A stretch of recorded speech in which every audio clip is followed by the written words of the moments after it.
Je vous salue à tous, vous tous qui êtes les abonnés de cette grande chaîne, la chaîne de la diaspora congolaise, la chaîne des Congolais.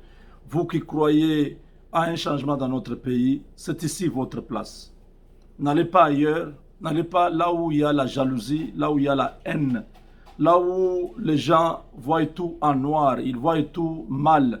Même si le président Félix fait quelque chose pour eux, ils doivent changer ça.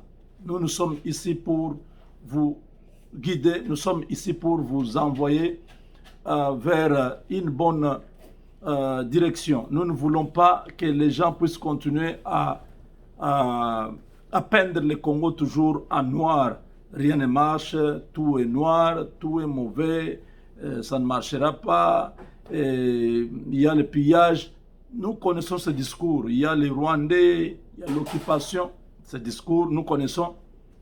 Mais nous avons dit, nous n'allons pas continuer à nous plaindre. Nous avançons. Nous avançons avec ceux qui sont au pouvoir. Et voilà pourquoi chaque jour vous me voyez devant vos écrans. Mes chers amis, aujourd'hui, je commence par Legal Shield.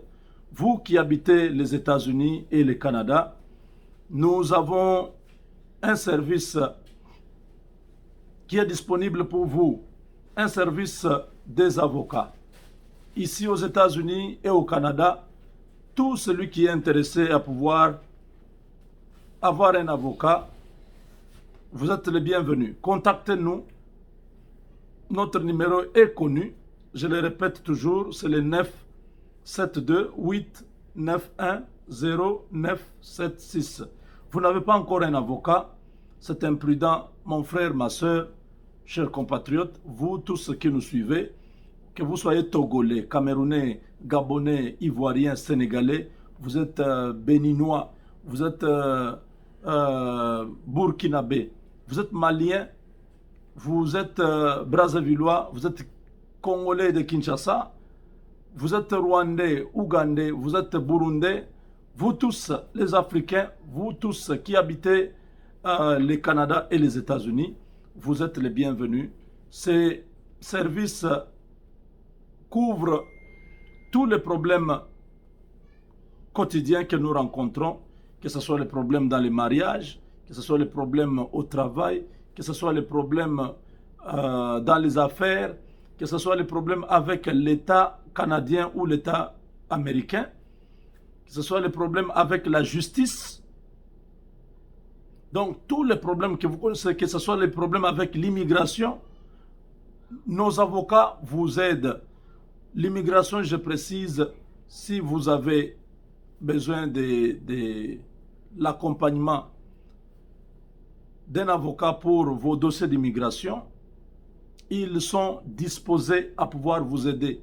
Mais si vous voulez avoir un document, un papier ici aux États-Unis, vous avez à être d'abord membre de Legal Shield, parler avec nos avocats, ils vont vous orienter, ils vont vous dire comment vous devez faire cela. Chers amis, vous êtes les bienvenus. N'hésitez pas, appelez-moi. Mon numéro c'est le 972 891 0976. Alors, chers amis, nous parlons de l'échec de Kabila. Les 18 ans se solde à un échec, à une fuite vers le Katanga. Kabila qui a compris qu'il a échoué pendant ces 18 ans.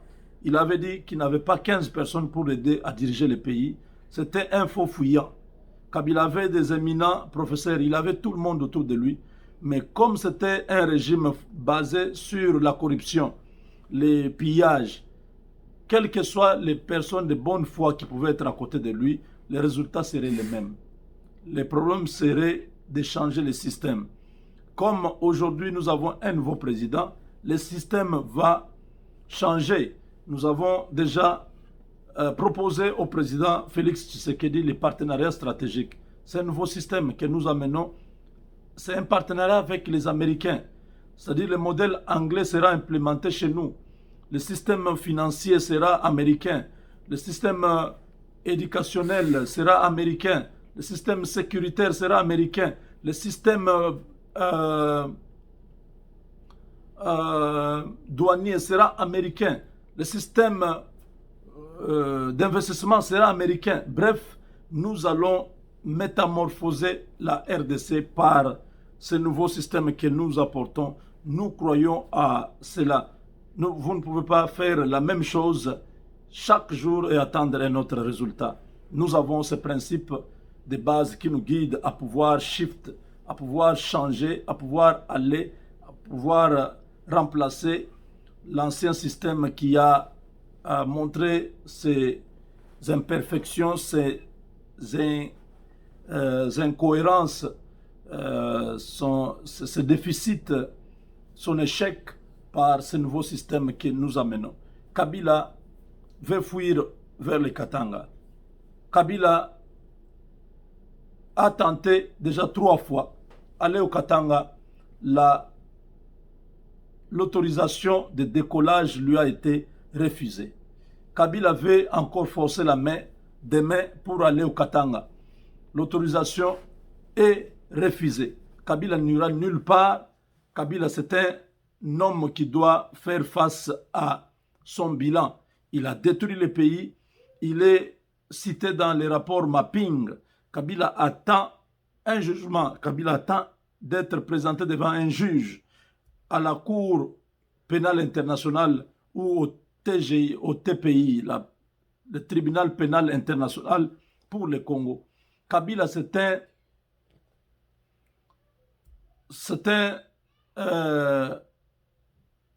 un prisonnier.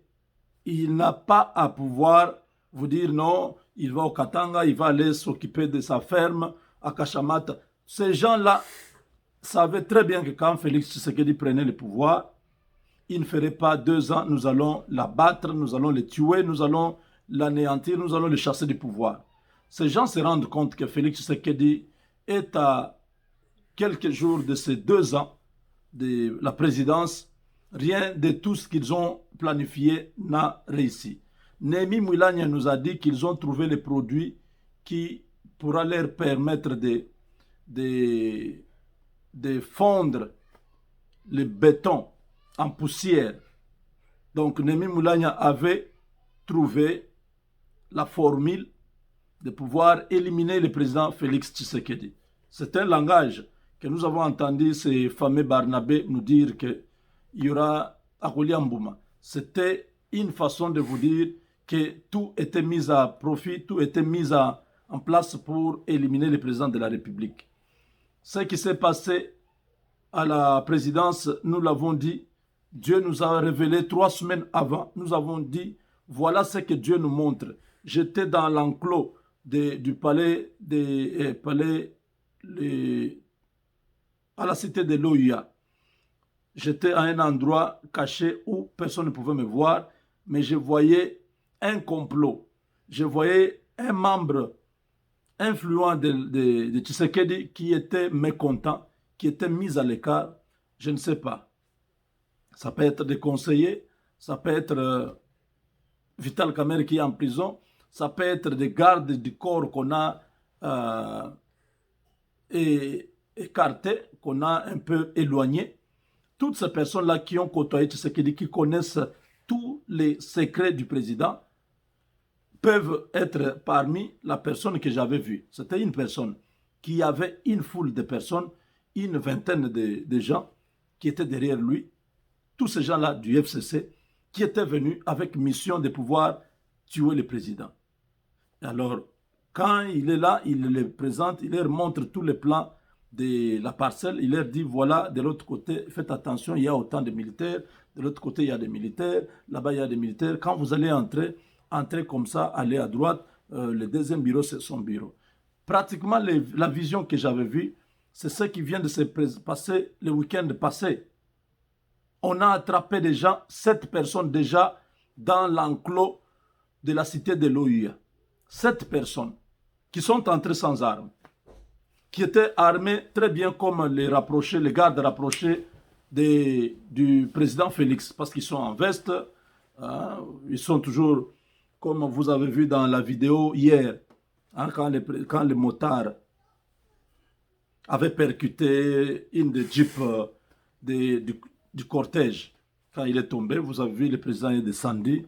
Il y avait des gens qui étaient en veste, en dehors de ceux qui étaient en tenue militaire. Il y avait des gens en veste.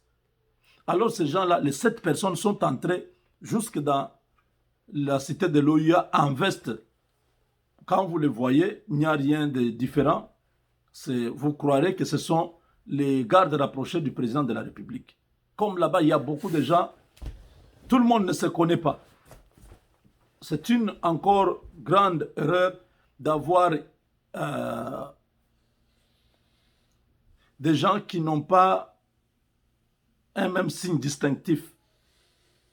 Parce que ces gens-là, les services secrets du président Félix, les gardes rapprochés, doivent avoir des tenues qu'ils peuvent changer chaque jour. Ou quelque chose, un indice qui montre que ça c'est eux. Cet indice-là qui ne peut pas être trouvé ailleurs. Alors, ces gens-là sont entrés, exactement comme j'avais vu dans les rêves. Ils étaient éparpillés, les uns étaient du côté, je ne sais pas, sud, les autres étaient à l'entrée, du côté de l'entrée principale, les autres étaient en face du bureau du président. Donc, la personne qui les a guidés leur a montré que le président est dans tel bureau. Vous, placez-vous à tel endroit. Vous allez de l'autre côté. Les autres, soyez là-bas. En cas de riposte, vous pouvez intervenir, vous pouvez faire ceci, ainsi de suite. Et ces gens-là sont entrés sans armes. Mais maintenant, ce qui est grave, c'est le véhicule de la présidence. Un véhicule de la présidence, fumé, fait son entrée avec les armes pour aller maintenant distribuer à ces gens-là. Comme ça, de l'intérieur, ils ont déjà les armes, ils peuvent se faufiler, ils ont les armes dans leur veste, il entre très bien, vous pensez que c'est un rapproché, il a déjà l'arme, dès qu'il entre, il est en face du président, il va ouvrir le feu et le président, vous le trouvez déjà mort. Chers amis, j'ai parlé, c'était une vision que j'avais dit, mais souvent les gens négligent des choses que Dieu... Je ne sais pas si vous attendez aujourd'hui qu'un ange descende en robe blanche, quand il commence à parler, vous tous, vous paniquez, vous commencez à dire. J'ai dit dans la prière au mois de novembre de l'année 2018, avant les élections, j'ai dit, nous allons prier. Si Dieu nous libère de Kabila, nous allons dédier à Dieu un jour. Un jour, nous allons donner ça à Dieu. Ça sera à Dieu seul. Nous arrivons l'année passée, c'était une année après, donc quelques mois après, le président Félix, je ne sais pas s'il était révélé, ou ce sont les pasteurs qui sont autour de lui qui lui ont dit, allons au stade, que vous puissiez faire cette cérémonie.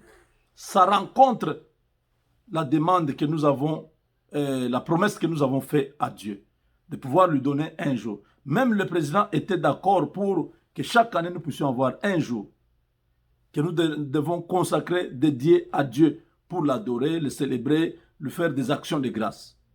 Mais regardez cette année, la distraction entre, nous sommes au mois de décembre, cette prière n'a pas été faite.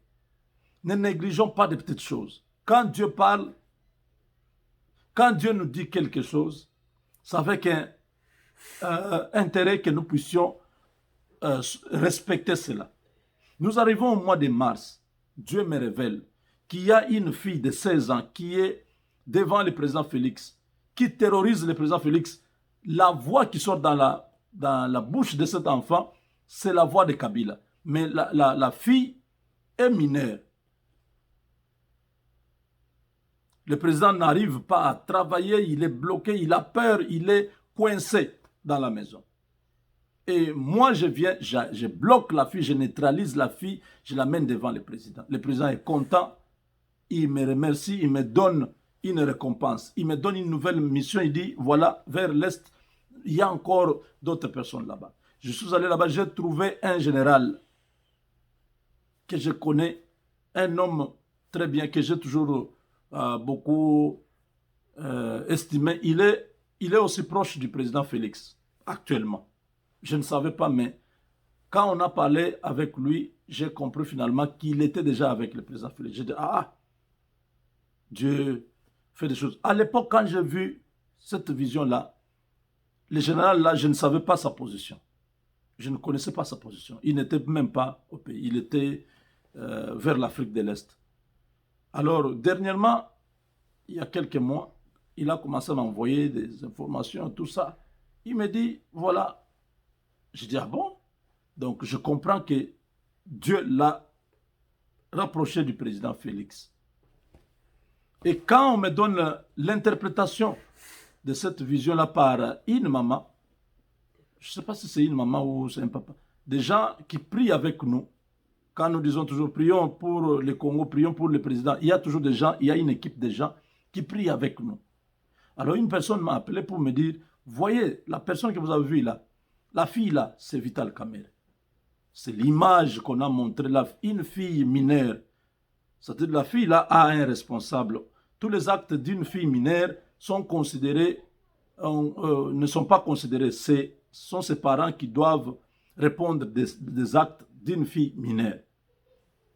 Et c'est Vital Kamerhe, pourquoi? Parce que directeur du cabinet, tout ce qu'il pose comme acte, c'est le président de la République qui doit répondre de ces actes.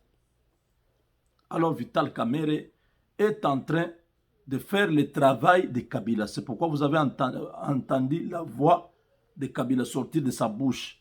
Donc Vital Kamerhe est utilisé par Kabila. Il est là pour terroriser le président. Il ne peut pas faire quelque chose. On lui dit, si tu veux essayer ici, tu verras ce qui va se passer. Si tu tentes là-bas, tu verras ceci. Tu ne peux pas couper la coalition. Tu ne peux pas faire ceci. Tshisekedi était pris en otage. Il fallait le libérer de cet homme-là. Et c'est comme ça que nous entrons en prière 3 jours après seulement la prière. Le dernier jour de la prière, le lendemain, on a arrêté Vital Kamerhe. Et depuis que Vital Kamerhe a quitté cet endroit, le président s'est retrouvé libéré, épanoui. Les choses ont commencé à se passer à la présidence comme vous ne pouvez pas imaginer.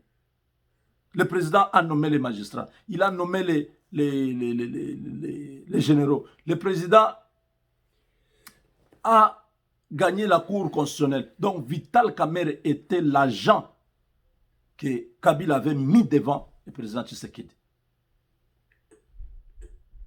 Quand on l'a écarté, les choses se sont ouvertes. Toutes ces choses, Dieu nous parle, nous en parlons ici. Les gens ne font pas attention. Si les gens avaient pris au sérieux la vision que Dieu m'avait montrée sur la sécurité du président, parce que quand j'ai vu ces choses, je suis allé directement parler au président. Il était avec ses gardes. J'ai dit, il faut doubler la sécurité. On va vous attaquer ici. J'ai vu là-bas, il y a un complot. Mais dans le normal, dans la vie normale, je ne sais pas s'ils ont pris en compte ces choses. Voilà, nous nous retrouvons exactement dans la situation. Nous portons le Congo à cœur. Nous faisons l'apostolat de la justice. Nous voulons que le peuple puisse vivre comme tous les autres peuples du monde. Nous voulons la justice pour tous. Nous ne voulons pas qu'il y ait une catégorie de gens qui prennent en otage un pays et qui font souffrir les autres. Tout ce que nous faisons chaque jour, c'est pour qu'il y ait le changement dans les pays. Qu'il y ait une justice équitable de nos revenus, justice distributive, justice dans tout, que le peuple congolais se sente à l'aise chez lui. C'est ça notre combat. Nous soutenons les chefs de l'État.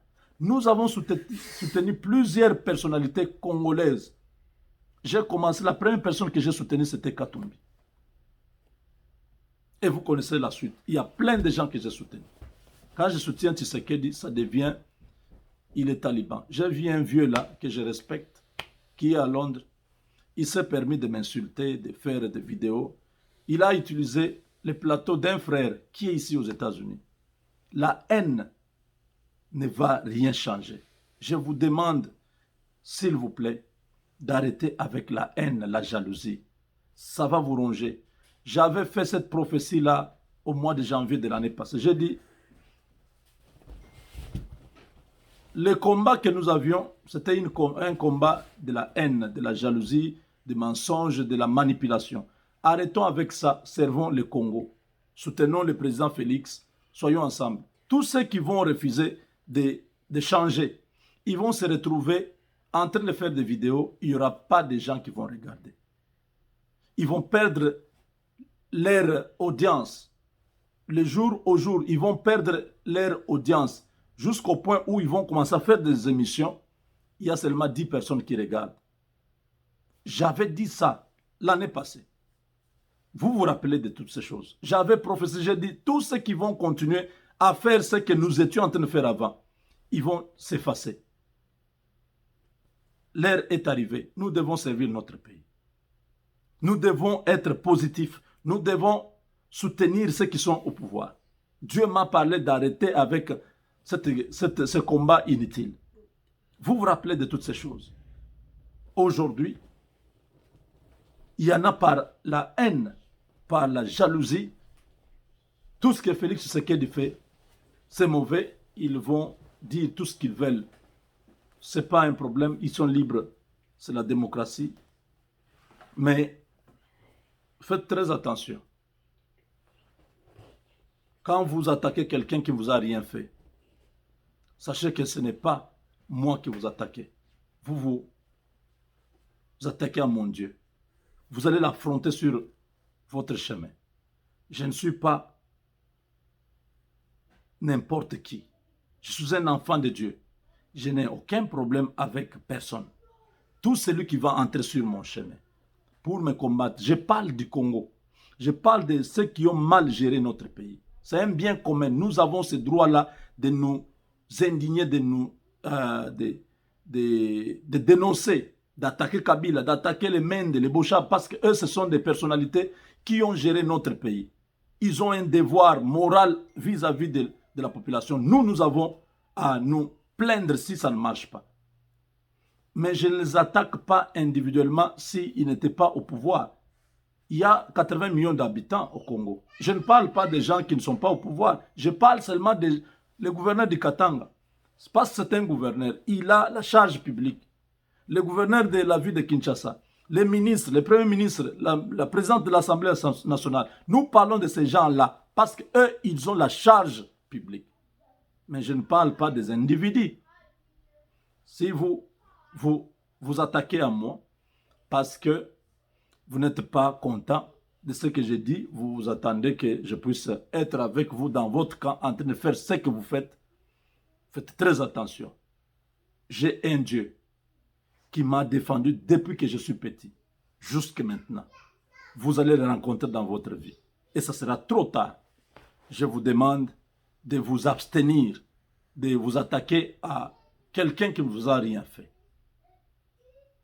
Voilà, c'est un message que j'envoie à ceux qui croient que m'insulter, dire des choses sur moi, sera un calmant pour certaines personnes qui sont contre les talibans.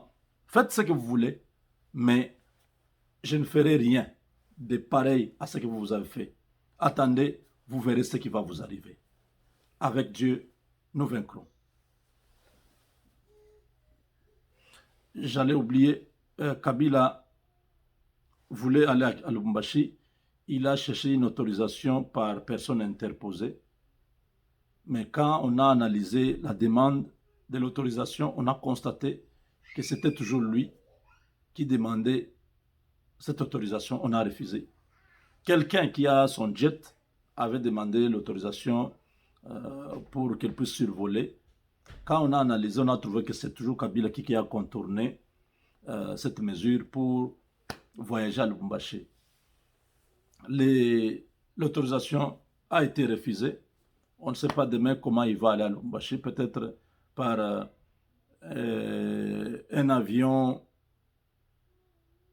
de ligne, on ne sait pas. Mais l'autorisation est refusée. Vous, au Katanga, qui avez fait les comités d'accueil, tout ça, vous êtes à plaindre.